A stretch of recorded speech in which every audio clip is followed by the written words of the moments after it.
He served them drinks. He cleaned their tables. And when they pushed him into the pool, they thought he was just another nameless worker. But the moment the millionaire arrived, they realized just how wrong they were. The sun hung high in the sky, casting shimmering reflections on the crystal-clear pool. Laughter and the clinking of glasses echoed through the luxurious backyard of an estate that screamed wealth.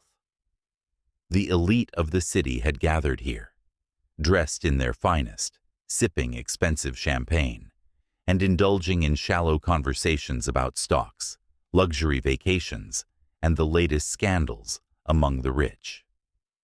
In the midst of all this extravagance, Daniel moved seamlessly between guests, a tray balanced perfectly in his hands. He was dressed in the standard black and white uniform of the waitstaff, pressed shirt, polished shoes, every detail immaculate. He was professional, efficient, and most importantly, invisible. That's how the guests saw him. Just another server blending into the background, someone meant to serve and not to be noticed. But there was something different about him. His posture wasn't that of a beaten-down worker trying to get through the day.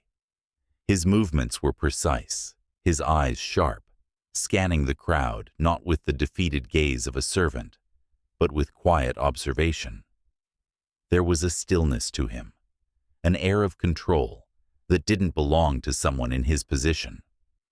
Among the partygoers, a group of young elites dominated the scene, laughing louder than the rest, their confidence spilling into arrogance. Richard, the self-proclaimed leader of the pack, lounged near the pool, a smirk permanently etched on his face. He had always been the type who thrived on attention, who relished in feeling superior. And to him, Daniel was the perfect target. As Daniel passed by, Richard's gaze followed him, eyes narrowing with a sense of amusement. He nudged one of his friends and whispered something, making the group snicker. To them, Daniel wasn't a person, just another nameless worker existing to entertain them. But not everyone saw it that way. Among the guests, Sophia, a woman with a keen eye for details, watched Daniel more closely than the others. Something about him didn't fit the image of an ordinary waiter. The way he moved, the way he carried himself. It was calculated, deliberate. Not like someone who feared authority, but like someone who understood power in a way that the others didn't. "Who is he?" she murmured, mostly to herself. One of Richard's friends scoffed, overhearing her. "Just a waiter. Why do you care?" Sophia frowned but said nothing. She wasn't convinced. Meanwhile, Daniel continued his work, ignoring the laughter, the whispers, the occasional dismissive gestures from the guests. But for a brief moment, as he set down a glass on a table, his eyes flickered upward, locking with Richard's. There was no fear, no submission, just a quiet, unshaken intensity that made Richard pause for half a second before brushing it off with a chuckle. He didn't know it yet, but that brief exchange was the first sign of what was coming. Richard swirled the golden liquid in his glass, his smirk widening as he leaned back against a lounge chair. His friends surrounded him, laughing at his crude jokes, their egos inflated by wealth and entitlement. But his attention kept drifting back to Daniel, the way he moved through the party with an unshaken calm, unaffected by the dismissive glances, the entitled demands. It irritated him. How could a waiter, someone beneath him, not look like he feared him? A wicked idea sparked in his mind. As Daniel walked past their group, Richard suddenly stretched out a leg, blocking his path. The movement was so casual, so effortless, that it almost seemed accidental. Almost. Daniel came to an abrupt halt. He glanced down at the obstacle in front of him, then up at Richard, his face unreadable. "Oops," Richard drawled, tilting his head with mock innocence. "Didn't see you there." Laughter rippled through the group. Daniel didn't react, didn't scowl or glare. He simply waited. The silence stretched, the air between them charged. Sophia, still watching from a distance, felt her stomach tighten. Something about this moment felt different. Richard wasn't used to being ignored. He stood, stepping closer, his smirk twisting into something sharper. "You know," he mused, tapping his glass, "I always wonder why people like you even work at places like this. Seeing all this money, all this luxury, knowing you'll never have it, must be torture, huh?" A few chuckles, a sneer from one of Richard's friends. Daniel said nothing. Richard clicked his tongue, pretending to ponder. "Or maybe you're just used to it, used to being beneath us." That got a reaction. Not from Daniel, but from the guests around them. Some uncomfortable, some amused. The tension thickened, pressing into the space like the humid summer air. A few people shifted their weight, unsure whether to laugh or pretend they hadn't heard anything. But Richard wasn't done. "You know, since you're already here, why don't you make yourself useful?" He gestured toward his nearly empty glass. "Top me off, will you?" Daniel's hand moved, not toward the bottle, but toward his own pocket. For the first time, something flickered in his gaze. A warning. But before he could react, before anyone could process what was happening, Richard shoved him. It was sudden, forceful. 1 second, Daniel was standing on solid ground. The next, he was weightless. A collective gasp rippled through the crowd as his body hit the water with a loud splash. For a heartbeat, there was silence. Then, laughter exploded. Richard threw his head back, howling. His friends doubled over, some even clapping. Guests who had been too far to hear the conversation now turned to see what had happened, their expressions ranging from mild amusement to indifference. Sophia's breath caught in her throat, her hands clenched into fists at her sides, and in the middle of it all, Daniel surfaced. Water dripped from his hair, his clothes clinging to him like a second skin. But he didn't look embarrassed. He didn't scramble, didn't sputter or lash out. He simply floated there for a moment, his expression unreadable. The laughter continued, Richard grinning down at him like he had just won something. And then, Daniel moved. With an eerie sense of calm, he swam to the edge of the pool, planting both hands on the ledge. Muscles tensed beneath his soaked sleeves as he pulled himself up in one smooth, effortless motion. He stood. Water dripped onto the pavement. His shirt clung to his frame, his shoes squelched with every step. But his eyes were dry. He raised his gaze, locking onto Richard's, and he smiled. It was small, almost imperceptible. But it wasn't a smile of submission. It wasn't the smile of someone who had just been humiliated. It was a smile of certainty. A smile that sent a strange, unsettling ripple through Richard's spine. "You," Daniel said, voice calm, measured, almost amused. "Sure you won't regret that?" For the first time since this started, Richard didn't laugh. The laughter slowly faded as the unsettling stillness in Daniel's expression settled over the crowd like a suffocating weight.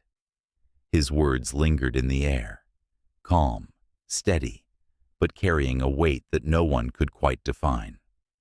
Richard's grin faltered for half a second before he scoffed, rolling his eyes. "Regret? You're drenched, standing there looking like a wet dog, and you think I should be the one regretting something?" A few nervous chuckles rippled through the group, but they were weaker this time, uncertain. The energy had shifted, though Richard refused to acknowledge it. Daniel didn't answer. Instead, he reached up, running a hand through his wet hair, squeezing out the excess water with deliberate slowness. His gaze never left Richard. Something about the moment felt wrong. Sophia felt it. She wasn't sure what was happening, but she knew one thing. Daniel wasn't reacting the way someone who had just been publicly humiliated should. There was no anger, no desperation to prove himself. He was too composed, too controlled, and that silence was more terrifying than any outburst could have been. Richard, on the other hand, mistook that silence for weakness. "You know what? Maybe you need another dip," he said, stepping closer. "Maybe that'll teach you to remember your place." He reached out, whether to shove him again, to grab his collar, or simply to escalate the situation. No one knew. But before he could lay a hand on Daniel, something happened. Daniel moved, not aggressively, not forcefully, but with a quiet, fluid precision that made it clear. He had complete control. He caught Richard's wrist in midair, fingers wrapping around it with an ease that sent an immediate jolt through Richard's body. Not from pain, not from force, from realization. Daniel wasn't just strong. He wasn't just capable. He was something else entirely. Something Richard had just unknowingly provoked. The world seemed to narrow in that moment. The heat of the sun bore down on the poolside. The sounds of clinking glasses and murmured conversations in the background faded into nothing. Richard tried to yank his arm back, but Daniel's grip held firm. "Let go," Richard snapped, but his voice lacked the same arrogance as before. Daniel did, instantly, but it was too late. The damage was already done. People had seen. They had seen the shift in power, seen the way Richard, so confident, so dominant, had been thrown off balance in the span of a heartbeat. It wasn't just about physical strength. It was about presence. And Daniel had just made one thing glaringly clear. He was not the one out of place here. Sophia's breath hitched. "Who is he?" Richard's jaw clenched, embarrassed by his own hesitation. The laughter that had once fueled him was gone. He had lost his audience, and he knew it. And when men like Richard felt their control slipping, they did one thing. They lashed out. "Who the hell do you think you are?" Richard hissed, voice dropping low, stepping even closer. The heat of his frustration radiated off him in waves. "You're a waiter. You take orders. You clean up after us. And when I tell you to jump into that pool, you do it without question. That's your place. That's the only reason you're even here." Daniel tilted his head slightly, watching him with something eerily close to amusement. "My place," he echoed softly, as if tasting the words. Richard sneered, mistaking that quietness for submission. "That's right." Daniel nodded once. Then, without looking away, he slowly reached up, unfastening the name tag pinned to his damp uniform. With the same unshaken calm, he flicked it onto a nearby table. "I quit," he said simply. The words sent another ripple through the crowd. A few gasps, a few murmurs. Richard let out a bark of laughter, shaking his head. "You quit?" he mocked. "Who do you think you're fooling? You think that means anything? You'll be begging for this job back the second you realize you can't afford to live without it." Daniel didn't flinch. "You think so?" Richard's smirk returned, but it was thinner now, stretched with irritation. "I know so." And then, footsteps, not hurried, not frantic, but heavy, deliberate, powerful. Someone important had just arrived. Heads turned. The once loud party fell into an eerie silence as a single figure emerged from the estate, walking toward the poolside. A man. Not just any man. The millionaire who owned this entire estate. And the second Richard saw him, saw the unreadable look in his eyes, his smirk disappeared completely. The weight of silence pressed down on the crowd as the real power in the room arrived. Alexander Wright. The name alone carried gravity. but it was the way he moved that made everyone tense. His strides were slow but firm, the kind of walk that didn't demand attention. It commanded it. His tailored suit was crisp, his presence unshakable, and as he stepped onto the sunlit patio, his gaze locked onto one person. Not Richard, not the stunned guests. Daniel. Richard turned, his face losing its color as he forced a grin. "Mr. Wright, I didn't know you were joining us so early." His voice was forced, his bravado cracking under the weight of Wright's silence. But Alexander didn't acknowledge him. He only looked at Daniel. The tension thickened. The guests were no longer just watching a scene unfold. They were holding their breath, waiting for the inevitable. And then, Wright spoke. "Are you all right?" Not a barked demand, not a cold, detached inquiry, just a simple, even question. And it was directed at Daniel. That single moment, that single shift in attention, made something in Richard's gut twist. The way Mr. Wright wasn't looking at him. The way the weight of the room had suddenly tilted in favor of the man he had just humiliated. Daniel, still damp from the pool, met Wright's gaze, completely unfazed.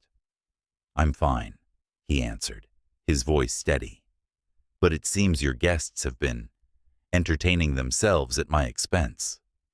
Wright's expression didn't change, but the air around him did. Something in his stance turned colder. He finally looked at Richard. "What happened here?" Richard scrambled for words. "Oh, it was just a joke, sir. A harmless bit of fun. He slipped and—" "Is that what happened?" Wright's voice was quiet, but it cut through Richard's stammering like a blade. Richard opened his mouth, then shut it. No one was laughing anymore. Daniel took a step forward, his soaked shoes leaving faint marks on the stone floor. His posture remained effortless, casual even, but his next words were not. "Would you like me to explain, Mr. Wright?" The formality in his tone was deceptive. It wasn't submission, it was a challenge. A murmur rippled through the crowd. A few guests exchanged nervous glances. Something wasn't adding up. Wright studied Daniel for a long moment, then nodded. "Go ahead." Richard's breath hitched. "Sir, there's no need for—" "Be quiet," Wright said simply. And just like that, Richard fell silent. The weight of "be quiet" hung in the air like a final verdict. Richard's mouth opened, but no words came out. The same confidence that had fueled his laughter minutes ago had evaporated, replaced by something foreign. Fear. Daniel didn't gloat. He didn't smirk or revel in the moment. Instead, he adjusted his sleeves, the water from his soaked shirt dripping onto the pristine stone floor, before finally speaking. "Mr. Wright," he began, voice even, calm, controlled. "I came here today expecting to work, to do my job, to serve, as I have done before. But apparently, some of your guests believe that service makes someone disposable." Richard flinched. The shift in dynamic was undeniable. This was no longer a waiter addressing his employer. This was a conversation between equals. Wright's gaze remained unreadable, but the faintest crease of displeasure formed at his brow. He turned to Richard. "You pushed my employee into the pool," he stated, not as a question, but as a fact. Richard stammered, "It was a joke, sir." A misunderstanding. A misunderstanding. Wright repeated the words slowly, deliberately, as if testing their weight. Then he exhaled, shaking his head. "I don't tolerate people who treat others like that," he said, his voice carrying finality. "You're no longer welcome at my events." Richard's face drained of all color. "Mr. Wright, I don't care." The words were cold, absolute, unarguable. Silence followed. The power that Richard once held in this space had collapsed completely, leaving him nothing but a nameless guest being dismissed. Daniel remained still, watching, his expression unchanged. Wright glanced back at him. There was something in his eyes now. Acknowledgement. "Are you staying?" he asked simply. Daniel smiled, a small, knowing smile. He bent down, picked up his discarded name tag from the table, turned it over in his hand, and then he placed it back down. "No," he said. "I think I've made my decision." He nodded once, to Wright, to the stunned guests, and finally to Richard, before walking away, leaving only the sound of dripping water in his wake. The crowd remained frozen, watching as Daniel walked away, his posture as composed as it had been from the start. The same people who had laughed at his humiliation now stood in stunned silence, uncertain whether they had just witnessed a downfall or a victory. Richard, still pale, turned to Wright in desperation. "You're seriously letting him go like that?" His voice wavered. "You can't seriously think he—" Wright's gaze snapped to him, sharp and final. "I don't think, Richard. I know." The words shut him down instantly, and with that, it was over. Sophia watched as Daniel disappeared through the estate gates, the last drops of water falling from his sleeves. Her lips parted slightly, as if wanting to call after him. But what could she say? The truth was painfully clear now. Daniel had never belonged here, not because he was beneath them, but because he was above them all along. Somewhere in the distance, the faint sound of a car starting signaled his final departure. The party, once filled with laughter, no longer seemed so bright. And perhaps, somewhere deep down, everyone knew. They had just lost the most important person in the room. This story isn't just about wealth or power. It's about respect, about how the way we treat